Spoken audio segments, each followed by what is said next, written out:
दोस्तों, आप सभी का हमारे चैनल स्टोरी रिकॉर्डिंग पर बहुत बहुत स्वागत है।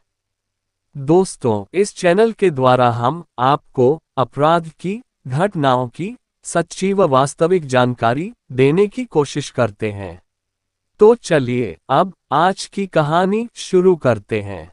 ये घटना है 18 अप्रैल 2024 की, समय शाम करीब 4:45 और घटनास्थल बीवीबी कॉलेज, जिला हुगली, कर्नाटक। उन दिनों शहर के इस कॉलेज में इम्तिहान चल रहे थे। करीब 2 महीने तक टाइफाइड से मुकाबला करने के बाद 24 साल की एमसीए फर्स्ट ईयर की स्टूडेंट नेहा हिरेमत इस रोज अपने एग्जाम के लिए पहली बार कॉलेज आई थी। उसने एग्जाम दिया भी और एग्जाम सेंटर से बाहर निकलने के फौरन बाद उसने फोन पर अपनी मां से बात की। यहां तक सब कुछ ठीक ठाक था, लेकिन फोन रखने के बमुश्किल 5 मिनट बाद कुछ ऐसा हुआ कि सिर्फ हुबली या आसपास के इलाके ही नहीं, बल्कि पूरा कर्नाटक ही दहल गया। आपको बता दें कि नेहा पढ़ने में काफी होशियार और होनहार छात्रा थी। वह काफी मन लगाकर और मेहनत के साथ अपनी पढ़ाई करती थी।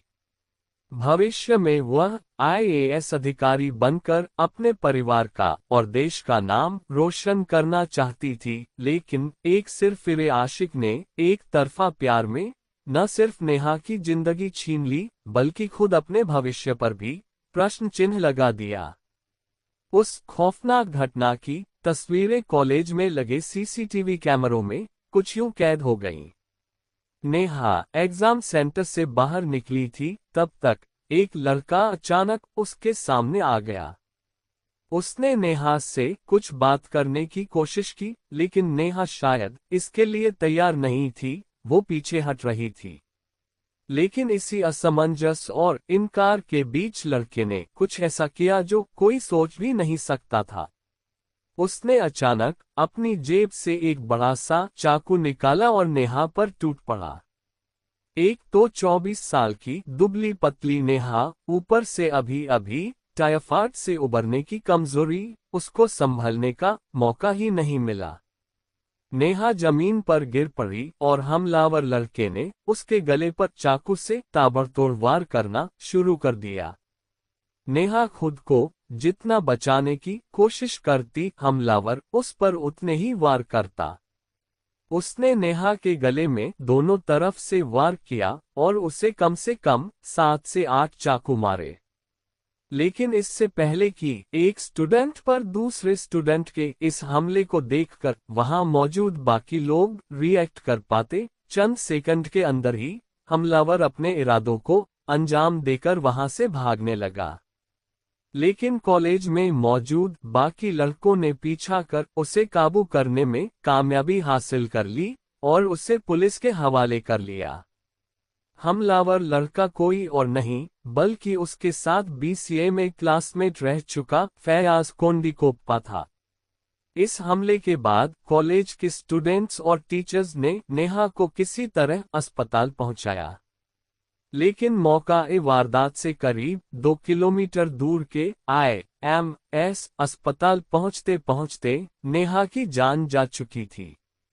पुलिस ने छात्रों की मदद से नेहा की जान लेने वाले फैयाज को तो गिरफ्तार कर लिया है, लेकिन इस वारदात के पीछे क्लासमेट की सूरत में छुपे सनकी आशिक की एक ऐसी कहानी छुपी है जो डराने वाली है। नेहा के पिता निरंजन हिरेमत हुबली धारवाड़ नगर निगम में कांग्रेस से पार्षद हैं और अपने इलाके में काफी लोकप्रिय और काफी एक्टिव भी हैं। जनता के हर सुख दुख में उनके साथ कंधे से कंधा मिलाकर हमेशा खड़े रहते हैं। लेकिन जब उनकी ही बेटी की इस प्रकार बर्बरता से हत्या कर दी जाती है तो ये बहुत दुखद घटना है। हिरेमत परिवार ने पुलिस को बताया है कि फैयाज उनकी बेटी नेहा को पिछले कई महीनों से काफी परेशान कर रहा था। वो नेहा से दोस्ती करना चाहता था, लेकिन वो इसके लिए तैयार नहीं थी। उसने उसे साफ साफ मना भी कर दिया, लेकिन फैयाज ने उसका पीछा करना बंद नहीं किया। यही वजह है कि नेहा के घर वालों ने 5-6 महीने पहले फैयाज को अपनी बेटी से दूर रहने की चेतावनी भी दी थी। अपनी बेटी को वो खुद ही कॉलेज छोड़ने और फिर लेने भी जाते थे। लेकिन उन्हें क्या पता था कि फैयाज कॉलेज के अंदर ही उनकी बेटी पर हमला कर देगा। एक कॉलेज के अंदर एक स्टूडेंट के हाथों दूसरे स्टूडेंट के कत्ल की ये वारदात इतनी भयानक थी कि इसने हुबली के साथ साथ पूरे कर्नाटक को हिला दिया। गुनहगार को कड़ी से कड़ी सजा दिलाने के नाम पर हुबली से लेकर बेंगलुरु तक में विरोध प्रदर्शनों की शुरुआत हो गई। इस वारदात के बहाने सवाल कर्नाटक के लॉ एंड ऑर्डर पर भी उठाए जाने लगे। इधर इस घटना को लेकर सत्तारूढ़ कांग्रेस व विपक्षी भाजपा एक दूसरे पर आरोप प्रत्यारोप करने लगी। हालत ये हुई कि कर्नाटक के मुख्यमंत्री सिद्धारमैया को भी इस मामले पर अपना पक्ष स्पष्ट करना पड़ा। सीएम का कहना था कि कत्ल की ये वारदात दोनों पक्षों के बीच का निजी कारणों की वजह से हुई। इसका लॉ एंड ऑर्डर से कोई सीधा ताल्लुक नहीं है। पुलिस सूत्रों की माने तो आरोपी फैयाज मूल रूप से कर्नाटक के बेलगावी जिले के सवादत्ती का रहने वाला है। उसके पिता एक सरकारी स्कूल में टीचर हैं। 6 महीने पहले वो अपने इम्तिहान में फेल हो गया था। इसके बाद से उसने कॉलेज जाना बंद कर दिया था। लेकिन अब जब नेहा अपनी बीमारी से उबर कर 2 महीने बाद कॉलेज पहुंची तो फैयाज भी उसका पीछा करते हुए कॉलेज पहुंच गया और उस पर हमला कर दिया।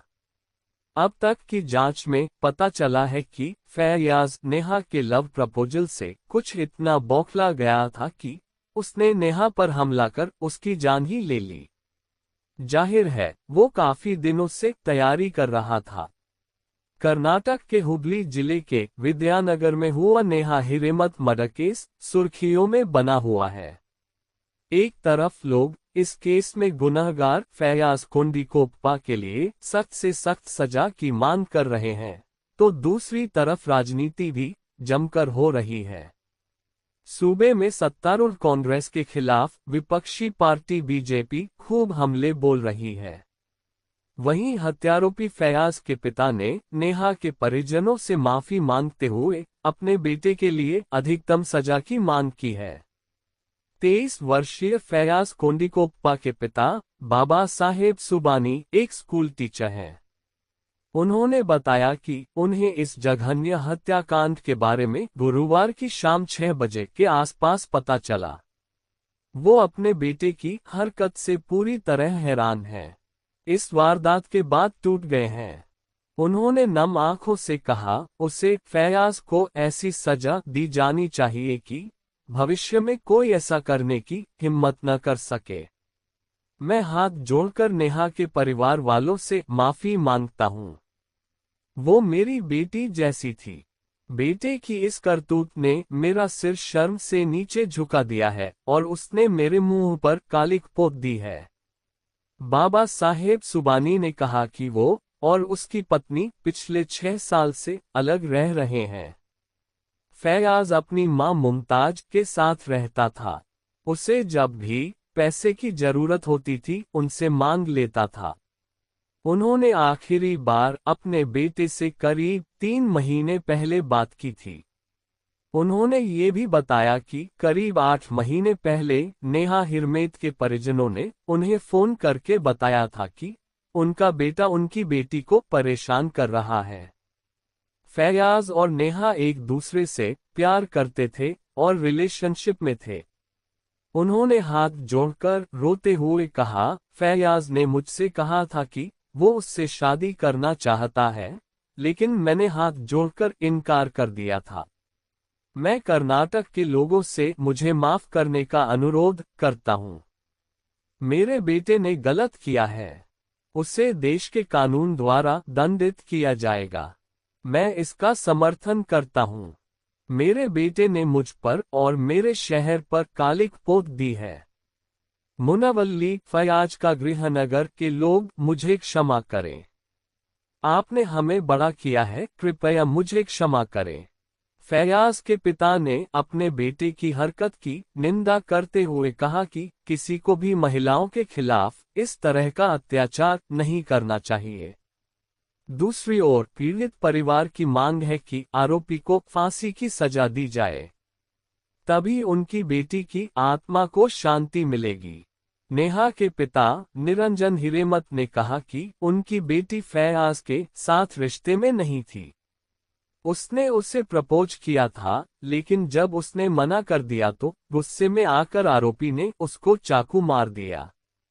उधर नेहा की मां गीता ने कहा कि नेहा फैयाज से प्यार नहीं करती थी और न ही उसके साथ किसी प्रकार के रिलेशन में थी। वह अपनी हर बात मुझसे शेयर करती थी। अगर ऐसा कुछ होता तो वह मुझको इस बारे में जरूर बताती, पर उसने ऐसा मुझे कभी नहीं बताया। एक वरिष्ठ पुलिस अधिकारी के मुताबिक फैयाज ने उस पर कई बार चाकू से वार किया था। पूछताछ के दौरान उसने दावा किया कि वो नेहा के साथ रिश्ते में था, लेकिन वह पिछले कुछ समय से उससे बच रही थी। इसी को लेकर वो परेशान रह रहा था। उन्होंने कहा, इसकी पुष्टि और सत्यापन की जरूरत है, लेकिन उसे तुरंत गिरफ्तार कर लिया गया। आरोपी की मां ने लव जिहाद से साफ इनकार किया है। उनका कहना है कि नेहा और फैयाज एक दूसरे से प्यार करते थे। हत्यारोपी फैयाज की मां मुमताज ने कहा, मैं अपने बेटे की ओर से कर्नाटक के सभी लोगों से माफी मांगती हूं। मैं लड़की के माता पिता से भी माफी मांगती हूं। वो मेरी बेटी की तरह थी। मैं भी उसके परिवार की तरह उतना ही दुखी हूं। मेरे बेटे ने जो किया वो गलत है। इसके लिए उसे दंड मिलना चाहिए। उसने हमारा सिर शर्म से झुका दिया है। वह 5 दिन पहले यानी 13 अप्रैल को ये कहकर घर से निकला था कि वो घर बैठे बैठे तंग आ गया है, नौकरी ढूंढने जा रहा है। उद्धरण: मुमताज ने कहा, नेहा एक अच्छी लड़की थी। फैयाज और नेहा न केवल अच्छे दोस्त थे, बल्कि एक दूसरे से प्यार भी करते थे। ये बात मुझे पिछले 1 साल से पता थी। यह एक तरफा प्यार नहीं था। मेरा बेटा उससे शादी करने के लिए तैयार था, लेकिन मैंने उससे कहा था कि पहले वो अपने करियर पर ध्यान दे। वो पढ़ने में बहुत होशियार है। नेहा भी समझदार थी। मैं चाहती थी कि वे दोनों आईएएस की तैयारी करें, लेकिन उसने हमारा सिर शर्म से झुका दिया है। दोस्तों, हमारा चैनल किसी को तब तक अपराधी या दोषी नहीं मानता जब तक कि उसे माननीय कोर्ट द्वारा ऐसा घोषित न किया गया हो। और दोस्तों, वीडियो पूरा देखने के लिए आपका बहुत बहुत धन्यवाद।